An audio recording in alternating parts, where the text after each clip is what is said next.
Welcome back to my channel. My name is Blair if you're new here. And today I thought it'd be fun to kind of do a financial based video. I know I don't do this on my channel, but I've been doing a really good job over the last couple of years of getting myself into a great financial position finally. It's taken me years, but I've finally gotten there. Obviously I'm not an expert, but I thought it would be fun to share some of the tips and things that I do that make it, I guess, easier and have gotten me into a good place. So I'm going to share 5 different things that have worked and kind of gotten me there.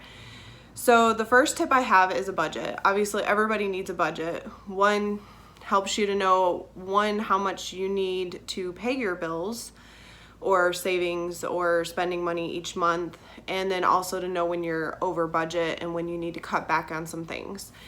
So for me, because I am aiming to pay off debt, I do have a lot of debt between student loans and gotten myself into a little bit of credit card mess. But knowing how much extra I have each month is key to allowing me to pay off that debt. But also it helps me to kind of plan where all my money is going prior to getting paid.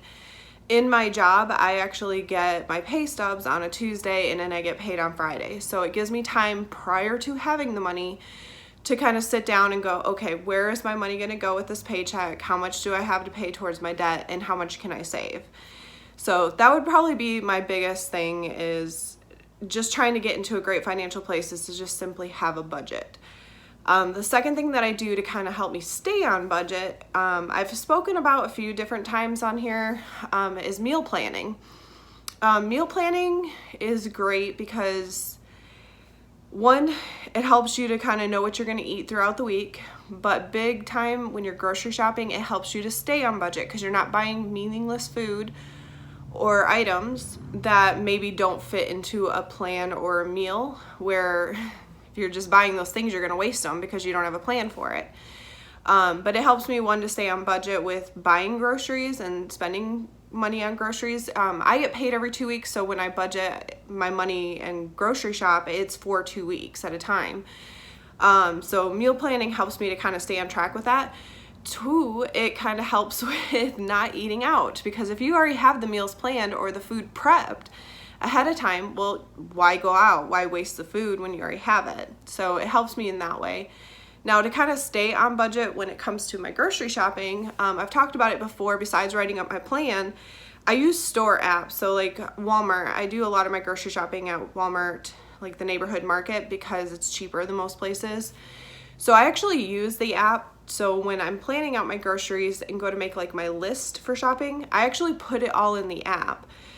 This way I know where kind of my total is going to fall. So I know if I'm going to be over budget or under budget, and I know I need to adjust a meal or an ingredient or something like that.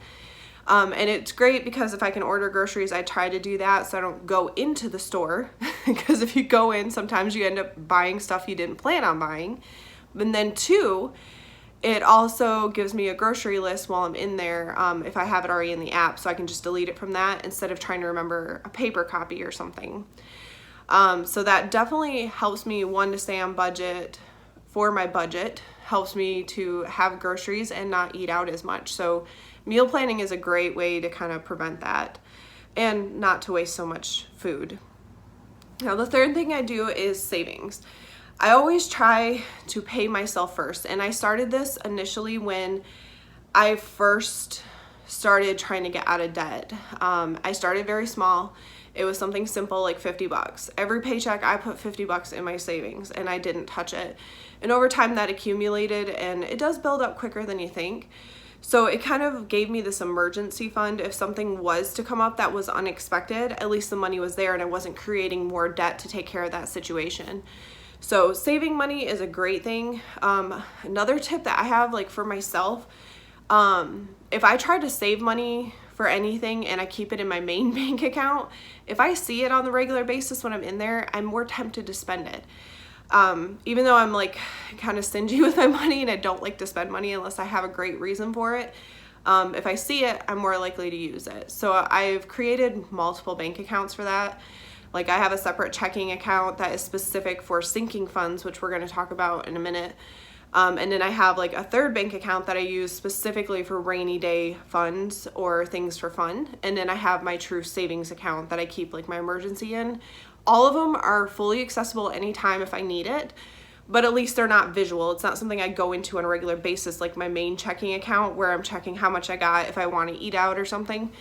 It's completely separate from that. So that does help me, one, to save money because I'm not seeing it, and then also because I'm putting money aside for myself if something comes up rather than taking that risk of having to create more debt. The fourth tip is going to be sinking funds. So sinking funds are kind of planning in advance for those expenses that maybe come up once a year, twice a year. Because I used to do this to myself all the time. I wouldn't think about it. And then September would roll around and all of a sudden I need to get new tags on my car. I have to get an inspection on my car. I got to pay my property taxes on my car. And I didn't have the money. So what do I end up doing? I skip paying a bill, or I would put it on a credit card, or, I wouldn't have the money. It wasn't planned for.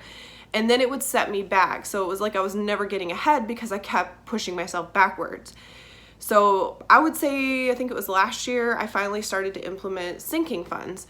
So the sinking funds, like I said, I have a separate bank account for it. I think I use One Financial. They kind of replaced the option for simple banking, which is what I used previously. They closed or something.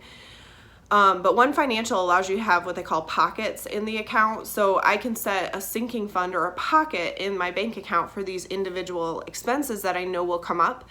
And I can set aside the money into them in little increments throughout the year. And then when that bill comes due, the money's already there. I don't have to think twice about it. I don't have to freak out about messing up my budget.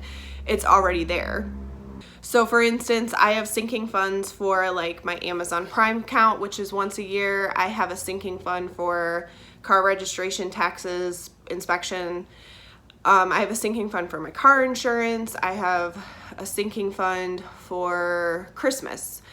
So all of those, I like gradually put money into them each month throughout the year. But then when those times come, I already have the money, which is fantastic. I don't have to fret about it. I also do some sinking funds for things that are a little bit more revolving. Things like my dog, I have a sinking fund to cover like when he needs dog food, treats, or medical care like I do right now.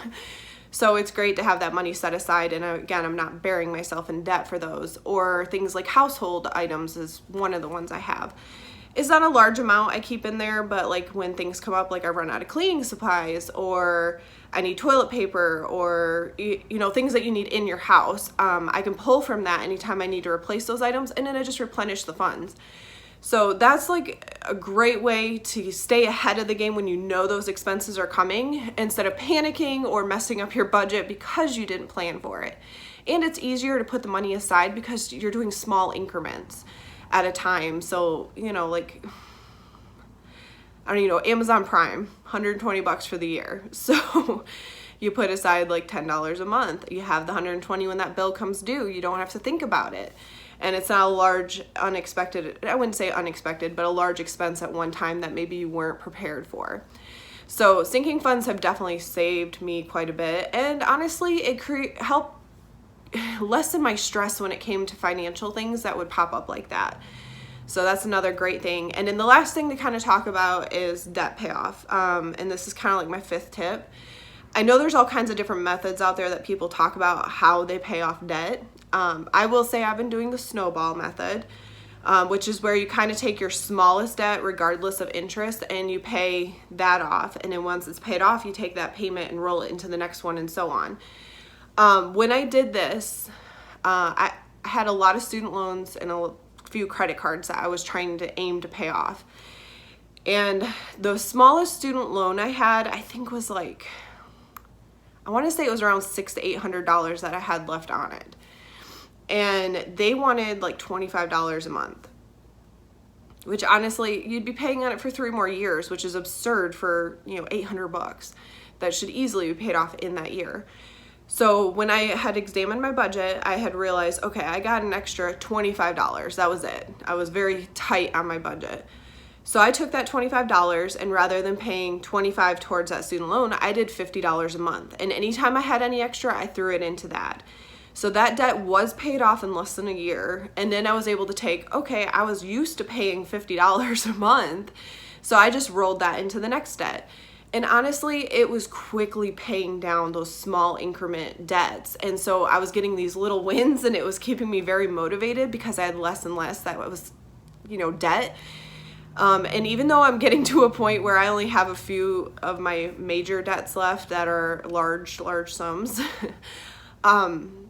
at first I thought, this isn't going to be much fun. I'm not going to have as many wins because they're so large of a debt that it's going to take forever to pay them down.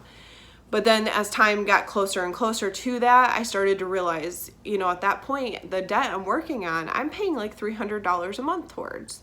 You figure you roll that into the next minimum payment of the next debt, you're going to be able to pay like $500-600 a month towards it. And it's going to actually disappear a lot quicker than I think I'm expecting. I'm not quite there yet. Hopefully by next year I'll be starting on those to tackle them, but the snowball method has worked quite a bit. I have eliminated quite a bit of debt this year. I think I calculated about $5,000 just this year, not counting what I was able to achieve last year. But I've also eliminated so many bills that I don't have to pay anymore. And I am in a position where I actually have extra money every paycheck, which honestly is amazing considering I was at a point where I was so tight that I was like not having enough to pay my bills, and I was having to borrow it from the next month. Or not the next month, but the next paycheck. So it was constantly keeping me at like behind budget, which is not a fun place to be. And it's very stressful when you have those random things like we talked about, car insurance, registration, those things would pop up. So paying off my debt, getting into a budget, setting aside sinking funds, like all of these things have made a tremendous difference in my financial health, not to mention my mental health, because I am so less stressful about finances now. I have a plan, I have, something that's working for me, but it's also putting me into a much better financial position. So I just wanted to share these in case they're helpful for anyone else, or if you maybe are in a similar situation where you just feel like you can't get ahead and you're constantly scraping to get to that point. Like I was there, I did that, and it was very small little changes I had to make to get myself to the position I'm in now. And it definitely helps if you can follow some of these. So like I said, get a budget, meal plan to save money.